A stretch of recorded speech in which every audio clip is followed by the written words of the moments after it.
우리는 이 말씀을 통해서 우리의 삶과 그리고 우리의 직분 또 우리가 행하는 그 사역의 원리들을 분명히 확신할 필요가 있습니다. 먼저 제사장과 레위인의 직분은 하나님의 선물이라는 사실입니다. 하나님께서 아론과 그의 자손들을 제사장으로 그리고 레위인을 성막을 맡은 자로 세우신 것은 그들이 특별나서도 또는 거룩해서도 아닌 오직 하나님의 선물이요 은혜입니다. 우리가 하나님을 믿는 것을 포함해서 또한 하나님께서 우리를 택하신 족속으로 왕같은 제사장으로 그의 나라로 그의 소유된 백성으로 하나님께서 우리를 삼으신 것, 그것은 오직 은혜요 선물이라는 것입니다. 따라서 우리는 우리의 그 역할, 그 직분에 있어 먼저 하나님 앞에 감사해야 합니다. 우리 가운데 자격이나 또는 그 거룩함을 판단한다면 우리는 결코 하나님의 직분자는커녕 하나님의 자녀조차 될 수 없는 자들입니다. 그러나 하나님은 우리를 자신의 독생자 예수 그리스도를 통해서 우리의 그 모든 죄를 사하여 주셨습니다. 그리고 하나님과 하나님의 나라, 교회를 위한 귀한 직분자로 삼아 주시고 귀한 일을 맡겨 주신 것입니다. 두 번째로 하나님은 하나님의 뜻에 따라 각각 제사장으로 또 성막을 맡은 자로 세워 주셨습니다. 그리고 그 일을 감당할 수 있는 권위와 능력을 그에게 허락하여 주십니다. 하나님께서 왜 하필 아론과 그의 아들들을 제사장으로 삼으셨는지 우리는 알 수 없습니다.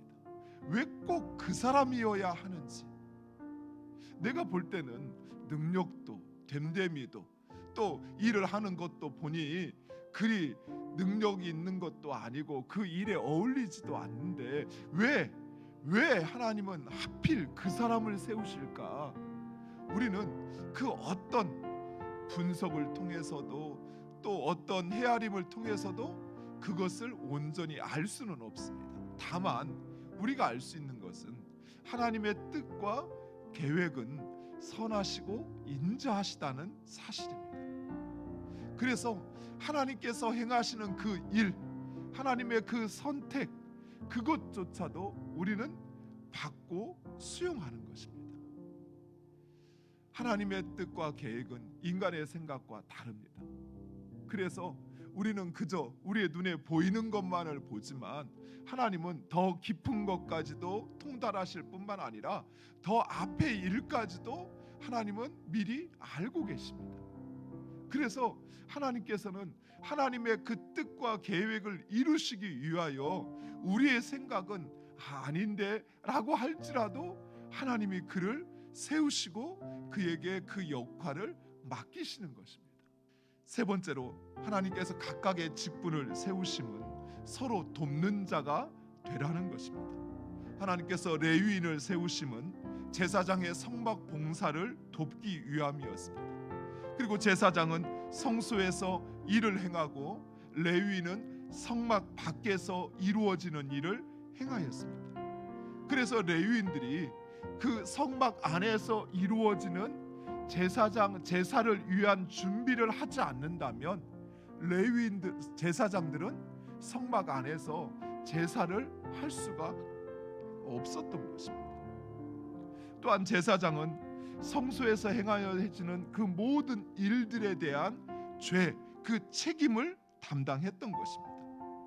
이처럼 제사장과 레위인들은 서로 도와서 협력할 때에 하나님을 섬기고 그리고 하나님을 예배하는 일이 가능하고 또 그 직분이 온전해졌던 것입니다. 사랑하는 성도들, 하나님의 일은 결코 혼자 할 수 없습니다. 아니, 무엇보다도 하나님은 우리가 그것을 혼자 하는 것을 원치 않으셔요. 왜냐하면 계속 반복하고 강조하지만 하나님은 그 일의 중심이 없으셔요. 우리는 어떤 일을 하면 그 일의 맹목적이 돼버려요. 그래서 오직 그 일을 성취하는 것에 우리의 마음과 우리의 온 열정이 거기에 다 쏟아져요. 그러다 보니 다른 것을 보질 못해요. 그러나 하나님의 중심은 그 일 자체에 있지 않아요.